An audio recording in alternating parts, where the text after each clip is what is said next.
Bonjour à toutes et à tous, c'est Stéphane pour la chaîne Foilier. Je vous remercie de me retrouver chez moi et donc chez vous. Je vous souhaite un excellent début de week-end et j'espère que tout va bien pour vous.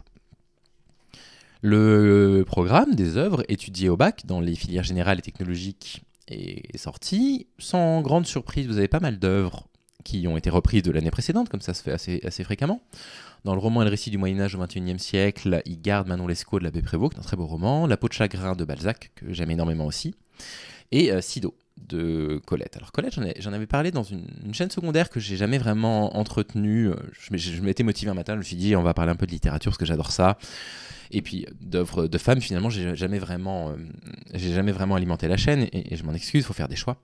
J'avais parlé de La chatte de Colette, qui est un roman que je trouve vraiment magnifique, qui raconte l'histoire d'un couple en fait qui se délite et de comment le mari dans le couple, l'homme dans le couple en fait va jeter finalement toute son attention sur la chatte du couple et délaisser complètement sa relation. C'est un très beau roman, de toute façon j'aime énormément Colette et je suis content qu'ils étudient de nouveau les étudiants et les étudiantes Sido et Lévry de la Vigne, mais c'est surtout Sido que j'ai beaucoup aimé. Alors Lévry de la Vigne c'est très joli, c'est une série de petits textes qui sont des sortes de lettres, je vous laisserai découvrir ça. Sido c'est superbe, hein, c'est un roman autobiographique qui raconte son père, qui raconte sa mère, qui raconte ses frères et sœurs. Je trouve ça splendide, j'aime énormément le personnage de Colette, j'aime énormément la littérature de Colette.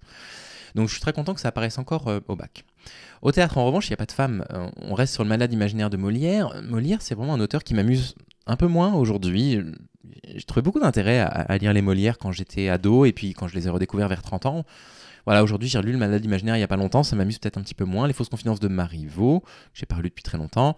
Juste La fin du monde de Jean-Luc Lagarce, c'est superbe. Bon, c'est dommage qu'il n'y ait pas de dramaturge femme, surtout qu'il existe une scène de dramaturge femme assez quand même importante aujourd'hui, en plus de ça dans les pièces un peu contemporaines. Et vous voyez, étant donné que ça remonte au XXIe siècle, c'est quand même dommage qu'il ne fasse pas apparaître au moins une femme dans ce listing-là.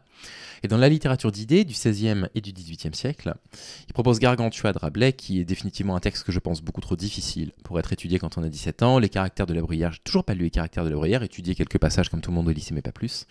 Et la Déclaration des droits de la femme et de la citoyenne de l'âme de Gouges, qu'on lira un jour sur la chaîne, bien sûr, qui est essentiel et qui est magnifique. Elle a d'ailleurs côtoyé des femmes comme Mary Wollstonecraft, qui était en France pendant la Révolution française. Mary Wollstonecraft, c'est une féministe qui m'inspire beaucoup, dont j'avais déjà lu quelques extraits sur la chaîne, qui est la mère de Mary Shelley, l'autrice de Frankenstein, donc voilà, des femmes de lettres. On a beaucoup reproché, à juste titre d'ailleurs, à l'Éducation nationale de ne pas mettre en avant beaucoup d'œuvres de femmes.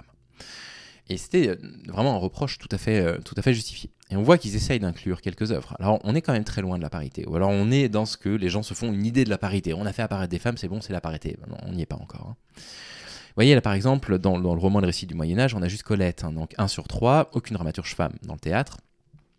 Olympe de Gouges seulement, hein, c'est quand même très bien d'étudier Olympe de Gouges, j'en suis ravi, dans la littérature d'idées. Ça fait 2 femmes sur 9 œuvres. C'est quand même très peu. Ils ont rajouté des œuvres cette année, puisqu'ils vont étudier la poésie de nouveau, à savoir Rimbaud, avec les cahiers de Douai. Alors vous avez énormément de poèmes que vous connaissez déjà par cœur, des cahiers de Douai, je me les suis relus là hier, bon, enfin, ça fait toujours beaucoup de bien malgré l'extrême misogynie de ce personnage, de relire sa poésie quand même très belle. Vous avez La rage de l'expression de Francis Pons, je suis un petit peu moins fan, et Hélène Dorion, Mes forêts. Ah, alors Hélène Dorion, en fait j'avais jamais entendu parler d'elle, figurez-vous. C'est un peu faux. J'avais déjà entendu son nom, bien sûr, par-ci par-là, mais j'avais jamais rien lu d'elle. Et je me suis dit, tiens, ils font la démarche de mettre une poétesse contemporaine, je vais me procurer l'ouvrage. Alors l'ouvrage, il est pas cher, en plus de ça, il m'a coûté 5 € à la Fnac. Il l'avait pas dans ma librairie, malheureusement. Donc si jamais vous avez les moyens, je vous le recommande. C'est de la poésie contemporaine. Je suis toujours un peu prudent avec la poésie contemporaine. Il n'y a pas grand-chose que j'aime. Quelques poésies de François Tcheng, à la limite, que j'aime en poésie vraiment contemporaine. Donc j'y suis allé un peu avec des pincettes, j'avais beaucoup aimé Ariel de Sylvia Plath, c'est vrai, que j'ai lu traduit puis que j'ai lu en anglais, mais même malgré le fait que je l'avais lu traduit en français, pas compris grand-chose malheureusement au texte original. La poésie dans la langue originale, c'est quand même assez compliqué. Donc déjà, on voit quoi ? On voit que une poétesse pour 3, alors c'est mieux que rien, évidemment, mais on est loin de la parité. C'est-à-dire que là, il y a 12 œuvres étudiées, vous avez 3 femmes. On est sur du 25% de femmes qui sont représentées. C'est pas comme s'il n'y avait pas eu beaucoup de femmes de lettres. C'est pas comme si en plus de ça, aujourd'hui la majorité des autrices qui sont publiées sont des femmes. Et c'est un petit peu dommage, il en manque. On pourrait en citer évidemment énormément, en particulier romans et récits du Moyen-Âge. Bon, voilà. Sur le roman, on peut aller chercher d'autres œuvres. Je veux dire, on peut aller chercher du Yourcenar sans problème, les yeux fermés. J'allais dire une bêtise, j'allais citer une autrice étrangère, mais en même temps, je suis tellement fan de Virginia Woolf que j'aimerais qu'elle soit étudiée. Dès le collège, allez bam, Miss Dalloway en 6e. Non, évidemment que non. Et ben, ce que je vous propose, en fait, c'est de vous lire un petit peu. Parce que j'en ai lu un tiers seulement pour l'instant, et il y a des choses qui me touchent beaucoup. Il y a des choses qui me touchent, je vais vous lire des extraits. Alors, vous voyez, les poèmes sont courts à chaque fois. Hein. Vous avez une dizaine de vers seulement, donc on va en lire 4-5, ça suffira. Et je trouve ça assez fort. Le recueil de poésie que l'éducation nationale a choisi d'étudier, c'est Mes forêts d'Hélène Dorion. Alors si on va sur sa page Wikipédia, je vous laisserai le faire, vous verrez qu'elle a publié beaucoup de recueils. Vraiment une sacrée quantité. Et donc pourquoi celui-ci ? Peut-être parce que c'est le plus beau, c'est possible, je ne sais pas. En tout cas, ce que j'ai lu est splendide. Et ce recueil de poésie commence par le poème le plus long que je m'apprête à vous lire, qui fait une quinzaine de vers, hein, donc tout va bien, qui n'a pas de titre, qui introduit un petit peu le recueil, et qui dit la chose suivante. Mes forêts sont de longues traînées de temps, elles sont des aiguilles qui percent la terre, déchirent le ciel, avec des étoiles qui tombent, comme une histoire d'orage. Elles glissent dans l'heure bleue, un rayon vif de souvenirs, l'humus de chaque vie où se pose légère une aile qui va au cœur. Mes forêts sont des greniers peuplés de fantômes, elles sont les mâts de voyage immobiles, un jardin devant où se cognent les fruits d'une saison déjà passée qui s'en retourne vers demain.